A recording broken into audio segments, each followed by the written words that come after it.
Hello everyone, good morning. তো আজকে ঘুম থেকে একটু জলদি উঠলাম, কারণ আজকে এক জায়গাতে যাওয়ার আছে। তার আগে বলি আমার রান্নাবান্না শেষ আর আমি স্নান করে চলে এলাম। তার আগে ভাতটা খেয়ে নিই। তো আজকে শাক আর পটল পোস্ত বানিয়েছি। এখন খেতে খেতে বলছি আমি আজকে কোথায় যাচ্ছি। আজকে হচ্ছে মামা বাড়ি যাব। অনেক দিন হয়েছে মামা বাড়ি যাওয়া হয়নি তেমন। তো মামা বাড়ি যাচ্ছে কারণ বৈষ্ণব সেবা আছে তাই। আর এদিকে মাও রেডি হয়ে গেছে আর আমিও রেডি হয়ে নিয়েছি। আর আমাকে আর মাকে কেমন লাগছে বলো। আর আমরা যাওয়ার জন্য বেরিয়ে পড়েছি। ভাবছিলাম একটু জলদি যাব, কিন্তু এটা সেটা করতে করতে দেরি হয়েছে। আর এদিকে রাস্তা দেখে একটা গাড়িও নিয়ে ফাইনালি অনেক সময় ওয়েট করার পরে একটা টমটম এলো।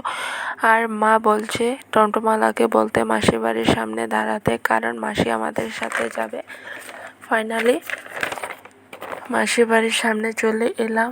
আর মা বলার পরেই আমি মাসিকে ফোন করে বলে দিয়েছি যে আমরা টমটম উঠে গেছি, তুমি বেরিয়ে পড়ো। আর এদিকে মাসিও চলে এলো আর আমি এখন টমটমের উল্টো দিকে বসলাম, কারণ মাসি উল্টো দিকে বসতে পারে না। ফাইনালি চলে এলাম মামা বাড়ি।